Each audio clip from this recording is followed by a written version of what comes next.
so? I tried to be deep last night. Dangerous choice. Our youth group had this community night. I was in charge of the icebreaker, so I thought, let's do something meaningful. Let's talk about home. Sounds actually good. What did you do? I wrote home in big letters. Everyone had to answer in one sentence. So people say, my room, my friends, my phone, and I'm like, nice, cute, wait 2026. And you? What did you say? Well, I wanted to sound smart and maybe impress you. So I said something like, for Jews today, everywhere is home. Anti-Semitism is basically history. You said that? Yeah, I mean, look at us. We live in America. We have rights. Netflix, soccer practice. We're not hiding in basements. And you really think that's the whole story? I mean, anti-Semitism still exists, sure, but it's not like it used to be. We're fine, right? Do you remember that family in our community? That one that found Jews Go Home spray painted on their building last year? Yeah, but that was just a few idiots. Stupid people exist everywhere. Doesn't mean we don't have a home. Adam, you keep using this word, home. Maybe we should ask what it really meant for Jews who didn't have what you have. I want to show you something.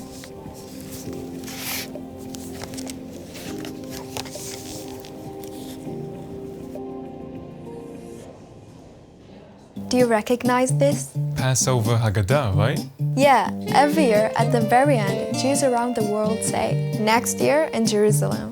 Volgend jaar in Jeruzalem. Jövőre Jerusalemben. L'anno prossimo a Gerusalemme. W przyszłym roku w Jerozolimie. No próximo ano em Jerusalém. El próximo año en Jerusalén. Наступного року в Єрусалимі.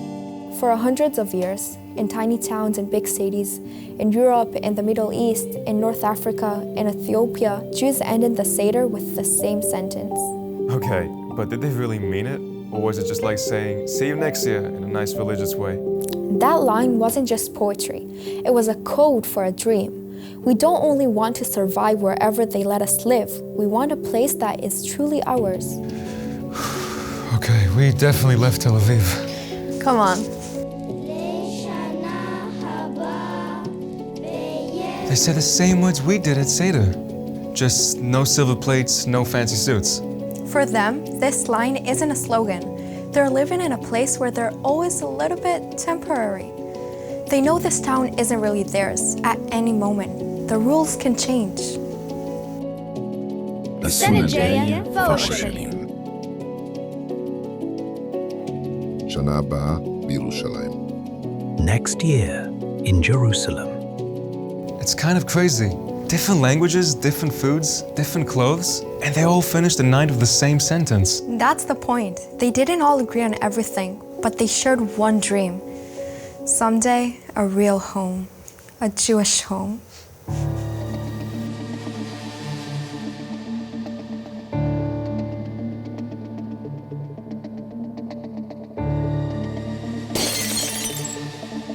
You don't have to show me everything. I get it.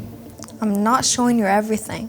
I'm showing you enough to understand one thing. When they said next year in Jerusalem, they weren't just being religious or poetic. They were saying this place is not really home. That was a really long time ago, before everything.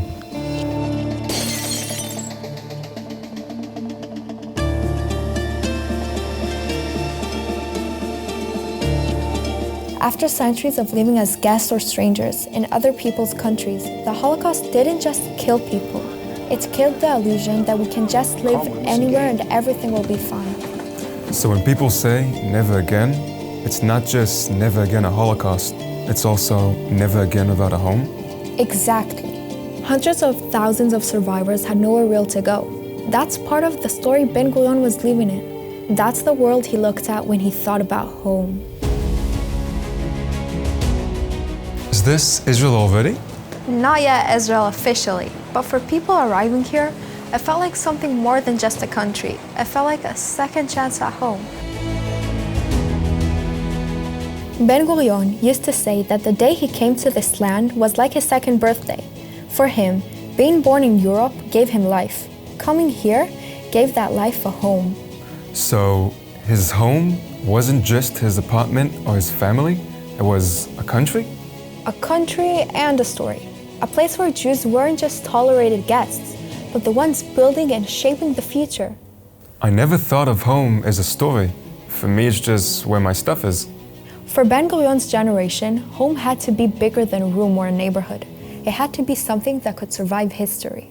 So, Mr. Icebreaker, after all that, if I asked you again, what is home for you? What would you write?